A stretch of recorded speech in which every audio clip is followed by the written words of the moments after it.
Hey everyone, welcome back to my channel. Today recipe వచ్చేసి బోటి curry. ఈ వీడియోలో క్లీనింగ్ అండ్ కర్రీ ఎలా ప్రిపేర్ చేశానో చూడండి. కర్రీ అయితే చాలా డెలీషియస్గా ఉంది అన్నారు. అండ్ ఇది వచ్చేసి మా మమ్మీ వాళ్ళ ఇంటికి వచ్చాను. ఇక్కడ నేను ప్రిపేర్ చేశాను. ముందుగా బోటి క్లీన్ చేయడానికి ఒక బౌల్లో వాటర్ వేసి పెట్టుకున్నాను. ఇదే నీళ్ళలోకి సాల్ట్ కూడా వేసుకోవాలి. నీళ్ళను బాగా మరిగించాలి.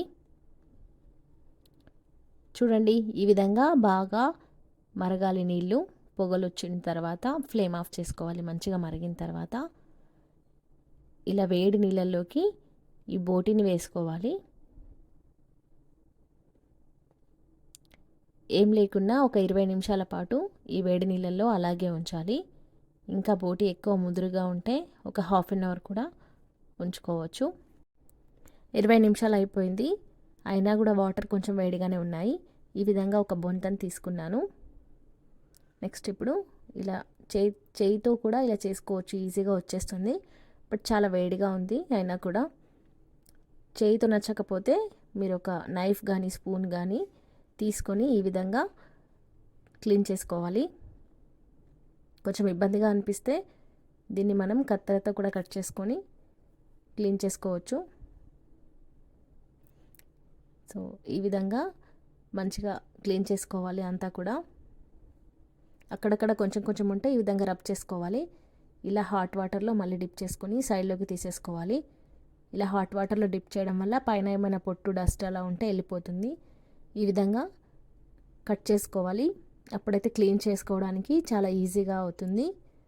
నెక్స్ట్ ఇలా నైఫ్తో పెట్టి మొత్తం అంతా కూడా క్లీన్ చేసేసుకోవాలి. మళ్ళీ వాటర్లో డిప్ చేసుకొని ఇలా సైడ్లోకి తీసేసుకోవాలి.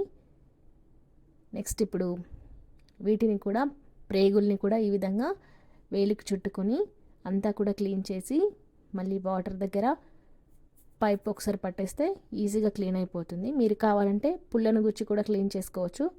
బట్ ఆల్రెడీ హాట్ వాటర్లో వేసాం కాబట్టి ఇలా చేసుకున్నా సరిపోతుంది. అన్నీ కూడా ఈ విధంగా కట్ చేసుకోవాలి. వీటన్నింటిని చిన్న చిన్న ముక్కల్లాగా కట్ చేసుకొని బాగా వాష్ చేసుకోవాలి ఒక 3-4 టైమ్స్.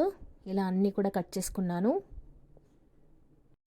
కర్రీ ప్రిపేర్ చేయడానికి స్టవ్ వెలిగించుకొని ఒక ప్రెషర్ కుక్కర్ని పెట్టేసుకున్నాను. మీరు కావాలంటే నార్మల్ బౌల్ కూడా పెట్టుకోవచ్చు.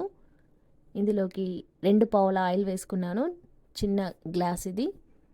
దీంతో ఆయిల్ వేసుకున్న తర్వాత కట్ చేసుకున్న పచ్చిమిర్చి, 2 ఆనియన్స్ వేసుకొని రుచికి సరిపడా ఉప్పు వేసుకోవాలి. ఆనియన్స్ మంచిగా ఫ్రై అయిన తర్వాత అల్లం వెల్లుల్లి పేస్ట్ వేసుకోవాలి. అల్లం వేసాను. అల్లం పేస్ట్ వేసిన క్లిప్ అనేది మిస్ అయిపోయింది. తర్వాత బోటి వేసుకోవాలి. 2 టమాటో ముక్కలు, కొద్దిగా పుదీనా, పసుపు, కారం పొడి, ధనియా పౌడర్ అండ్ గరం మసాలా వేసుకోవాలి. ఇలాచీలు, లవంగాల పౌడర్ కూడా అన్నీ కూడా ఒక స్పూన్ వేసుకున్నాను. కొత్తిమీర వేసుకొని మంచిగా కలిపేసుకోవాలి. ఈ విధంగా ఇలా బాగా కలుపుకున్న తర్వాత ఇందులోకి ఒక పెద్ద గ్లాసుడు వాటర్ పోసుకొని కలిపేసుకోవాలి. నెక్స్ట్ ఇప్పుడు ఇలా పైనుంచి మూతను పెట్టేసుకొని ఏం లేకున్నా ఒక 6-7 విజిల్స్ వచ్చే వరకు ఉడికించుకోవాలి. తర్వాత ప్రెషర్ అంతా తీసేసుకొని జాగ్రత్తగా లిడ్ ఓపెన్ చేస్తే టేస్టీగా మన బోటి కర్రీ చూడండి ఎంత బాగా రెడీ అయిపోయిందో. వేరే బౌల్లోకి సర్వ్ చేసుకున్నాను. దీనిపైకి కొద్దిగా కొత్తిమీర వేసుకోవాలి. ఉంటే కుడక పొడి కూడా వేసుకోవచ్చు. టేస్టీగా ఈ బోటి కర్రీ రెడీ అయిపోయింది. వీడియో నచ్చితే లైక్ చేయండి, కామెంట్ చేయండి, సబ్స్క్రైబ్ చేసుకోండి. మరిన్ని వీడియోస్ కోసం బెల్ ఐకాన్ క్లిక్ చేయండి. Thank you for watching. Bye friends. మళ్ళీ నెక్స్ట్ వీడియోలో కలుద్దాం.